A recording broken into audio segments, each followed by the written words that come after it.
5 ਲਈਆਂ ਸੀਗੀਆਂ ਮੈਂ ਸ਼ੌਕ ਨਾਲ। ਅੱਛਾ ਇਸ ਟਾਈਮ 2 ਸਾਲਾਂ ਦੇ ਵਿੱਚ 20 ਨਾਗ ਨੇ ਤੇ ਛਤਰਾ ਵੀ ਮਾਸ਼ਾਅੱਲਾ ਬਹੁਤ ਸੋਹਣਾ ਮੇਰੇ। ਹਾਂ ਇੱਥੇ ਲੋਕੀ ਕਾਲੇ ਮੋਹਰੇ ਦੇ ਸ਼ੌਕ ਕਰਦੇ, ਪਰ ਮੈਨੂੰ ਵੀ ਲੋਕ ਕਹਿੰਦੇ ਨੇ ਵੀ ਤੂੰ ਇਹ ਕੀ ਰੱਖੀਆਂ ਨੇ, ਚੜਦੀਆਂ ਨਹੀਂ, ਇਹ ਇੰਜ ਕਰਦੀਆਂ ਉਂਝ ਕਰਦੀਆਂ। ਮੈਂ ਇਹ ਸ਼ੌਕ ਹੈਗਾ ਇੱਥੇ ਲੋਹੀ ਦਾ ਦੂਸਰੀ ਦੇ 2 ਵਿਕਦੇ ਨੇ, ਇਹਦਾ 1 ਹੀ ਉਹਨਾਂ ਦਾ ਵਿਕ ਜਾਂਦਾ। ਹਲੇ ਭੇਡ ਸੁੰਦੀ ਹੈ ਤਕਰੀਬਨ 1.5 ਮਹੀਨੇ ਬਾਅਦ ਭੇਡਾਂ ਸਾਰੀਆਂ ਕਰਾਸ ਹੋਈ। ਸਭ ਤੋਂ ਪਹਿਲੀ ਇੱਕ ਲਈ ਸੀਗੀ ਬੱਕਰੀਆਂ ਦੇ ਨਾਲ ਛੱਡਣੋਂ, बस ਉਹਦੇ ਤੋਂ ਹੀ ਇੱਕ ਸ਼ੌਕ ਉੱਠਿਆ तो सारियां पे कर चुकी हैं। अस्सलाम वालेकुम टू आल संगत, क्या हाल है जनाब? ठीक ठाक हो? उम्मीद करने सारे भैणा भिरा ठीक ठाक हो। अल्लाह पाक सारे भिरावां दे माल जान इज्जत आबरू हर शे दी हिफाजत फरमाए ते अल्लाह पाक सारे मुसलमानां दी बच्चियां दे नसीब बचे फरमाए।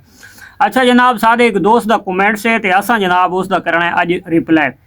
फ़खर भाई, आप बहुत अच्छे इन्फॉर्मेशन देते हैं, मगर इस पर इन्फॉर्मेशन दें भेड़ों से एक से ज़्यादा बच्चे लेने का कोई तरीका है?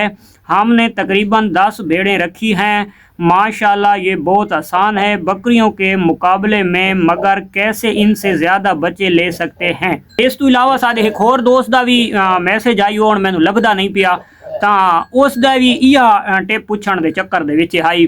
ਹਾਂ ਬਲਕਿ ਉਸ ਭਾਈ ਦਾ ਮੈਸੇਜ ਆਈ ਕਿ ਇੱਕ ਭੇਡ ਦੇ ਉੱਤੇ ਸਾਰੇ ਫਾਰਮਰ ਆਦੇ ਨੇ कि तुसा जनाब 1 मिनट 2 मिनट ਦੇ ਵਿੱਚ तुसा 2 ਬਰੀਡਰ ਕ੍ਰਾਸ ਕਰਵਾਓ ਚਾਹ ਤਾਂ ਭੇਡ ਜਨਾਬ ਬੱਚੇ 2 ਡਿਲੀਵਰ ਕਰੇ ਸੀ। ਮਿੰਟ ਡੇਢ ਦੇ ਵਿੱਚ 2 ਬਰੀਡਰ ਕ੍ਰਾਸ ਕਰਾਉਣ ਦੇ ਨਾਲ 2 ਬੱਚੇ ਆਂਦੇ ਨੇ ਤੇ ਸ਼ਾਇਦ ਉਹਨਾਂ ਇਹ ਆਪਣਾ ਪ੍ਰੈਕਟੀਕਲ ਕੀਤਾ ਸੀ, ਵਰਨਾ ਇਹ ਸਰ ਝੂਠ ਹੈ, ਇਹਦੇ ਵਿੱਚ ਨਹੀਂ ਆ ਸਕਦੇ। ਮੈਂ ਟੋਟਲ ਤਾਦਾਦ ਦਸੀ ਵਜਾਂ ਤਕਰੀਬਨ 70% ਭੇਡ ਦੇਂਦੀ ਹੈ ਇੱਕ ਬੱਚਾ, ठीक है।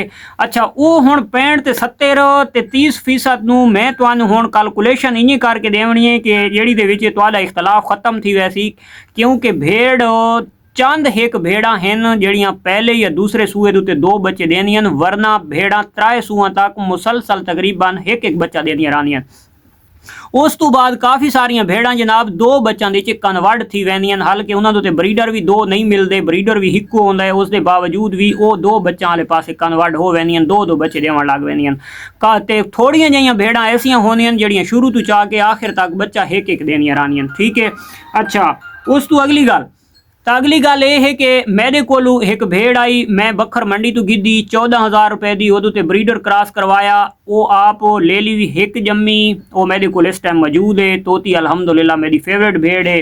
उदू ते जड़ा मैं ब्रीडर करवाया उदा पूरा खानदान भी एक दा, और वो ब्रीडर ही कला जमा वो ले ली मेरे कोल पली है। ते उस ले ली ओदी माँ अजे तक 2 बच्चे नहीं दिते, लेकिन वो ले ली मेरे कोलू पहले सूए दुते 2 बच्चे, दूसरे सूए दुते 2 बच्चे, तीसरा सूआ हुण वत प्रेगनेंट है, ठीक है। ये हुण मेरे अल्लाह नू पता है भाई वो खानदान दे विचों पिछे 2 वाला तो सिस्टम है कोना, तो वो 2 बच्चे क्यों देनी पई। पहले मैं बकरियां दा जिस टाइम शौक करे ना आम, ता मेरे को एक पठोरा जमा बहुत हसीन बहुत खूबसूरत, लेकिन उस बकरी दा कला वो पठोरा जमा ते कोई शौकीन मेरे को आए अपनी बकरियां वास्ते एज ए ब्रीडर इस्तेमाल करने वास्ते मेरे को परचेज करना है। जिले उन्हें पूछा भाई ये डबलों च जमा है या सिंगलों च जमा है, तो यानी कि सादा 70% सौदा तय थी गया। मैं आके भाई ये कला जमा है, तो उन्हें मेरे नाल सौदा कैंसल च कीता। मैं जिस टाइम उन्होंने कोलू रीज़न पूछा तो उन्हें मैंने जवाब दिता कि असां इस वजह तो ये परचेज ना करेंदे जो ये कला जमा होए, इहदा घर बच्चा भी एक आसी। हर बंदे दी अपनी सोच, लेकिन मैं इस चीज़ उत्ते कदा वास्ते तवज्जो नहीं दी। ते तकरीबन जड़ा ना खासकर जड़े देहाती लोग हैं या शायद कोई जड़ा ना मॉडर्न वाले भी हो सन, तो वो ज़्यादा जड़ा ब्रीडर यानी कि सिलेक्ट करें, तो वो कोशिश करें कि ब्रीडर यानी कि 2 दे विच या 3 दे विच यानी कि डिलीवर थी होवे, तो उस एज ए ब्रीडर उसनूं इस्तेमाल कीता वैंदा है। ये हुण लोकां दी हर कहंदी अपनी अपनी सोच है भाई। उस दे अगां जी बच्चे 2 आसन 3 आसन वत, अगर जड़े पॉइंट हैं अगर वो पॉइंट वाले पासे अगर वियां जड़ा हाजिर जानवर नूं देखना चाहिए, तो वत वो हाजिर पॉइंट तो नहीं लभण लगे। हुण 3 बच्चा दे पे या 2 वाले दे पे, तो जेडे अस पॉइंट गोलने वो तो सानू ना लभे।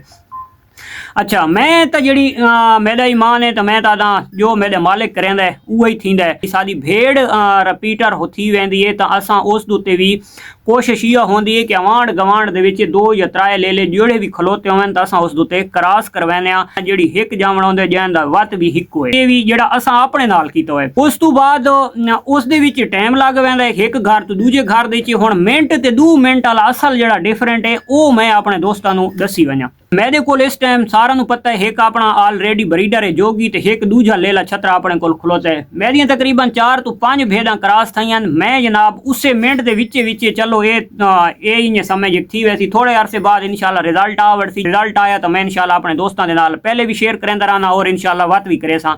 तो मैं उसे 1 मिनट दे विचे ਲਾਸਟ 2 ਮਿੰਟਾਂ ਦੇ ਵਿੱਚ ਜੋਗੀ ਤੂੰ ਫੌਰਨ ਬਾਅਦ मैं दूसरा ले क्रॉस करवाए और एक दही 2-3 दफा क्रॉस करवाए। ठीक दुध थी वैसी पानी थी वैसी, लेकिन मेरा ईमान वाती उठाई पुख्ता है जो मेरा मालिक देंदा है। एक साडे दोस्त दा ये भी नाल मैसेज आई कि क्या है जैसा 2 जानवर क्रॉस करवाने तो बच्चा जेड़ा होसी जेड़ा किड्स जमसी वो किहड़े ब्रीडर दा होसी। ठीक कदा वास्ते भी जेड़ा ब्रीडर पहले क्रॉस थी गया बच्चा उससे दोस्त, अगर तुहाडी नॉर्मल बकरी भेड़ दोते अच्छा ब्रीडर क्रॉस थी गए बाद दे विच तुसां जेड़ा क्रॉस करवांदे रहो बच्चे उसे अच्छे दे होसन, चाहे छोटे कन्ना वाला पै गए चाहे वड्डे कन्ना वाला। मैं जेड़ा प्रैक्टिकल कीता कोनी मैंने 8 साल थी गए और हर दिहाड़े 365 दिहाड़ा साल दे और 365 दिहाड़ा मेरे तजर्बे दी अल्हम्दुलिल्लाह गुजरदा पी है।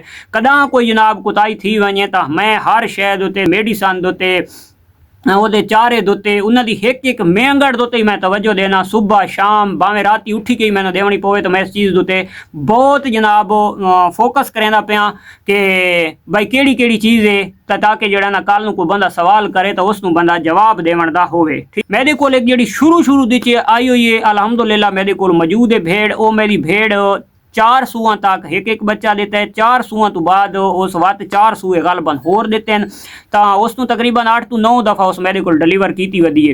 तो पहले 4 सूआ दोते एक बच्चा डिलीवर किया, उस तो बाद छोटे जे कादी भेड़े मुसलसल उसके बच्चे 2 आ रहे हैं, चाहे जनाब ले लिया होवें चाहे ले होवें, चाहे ब्रीडर अच्छा होवे तो चाहे नॉर्मल होवे, चाहे जनाब वो पिछू 2 वाला होवे तो चाहे 1 वाला होवे, उसके बच्चे 2 आने पैन। उस तो बाद एक सारे कोल होर भेड़ बड़ी बुढ़ी वधी है ब्रीड दी तो उसका भी इन्हें आंदा पे कि वह भी मुसलसल 2 डिलीवर करेंदी पई। येलो भेड़ है सरगोदे नस्ल दी है तो उस सारे को यानी कि पहला सूआ ही डिलीवर किया तो उस सारे को 2 बच्चे डिलीवर किए, एक लेली की है एक लेला किया है। ये मेरे मालिक के काम है, कहनू 2 देवे तो कहनू 1 देवे तो उन्हें हर इंसान की अपनी होंदी है कि वो कोशिश होंदी है कि मेरे को यानी कि तादाद जल्दी ज़्यादा आवे और मैं जल्दी ग्रो करवाया। तो मिलते हैं इंशाल्लाह नेक्स्ट वीडियो दुआवां दी रखना याद। अल्लाह हाफिज़।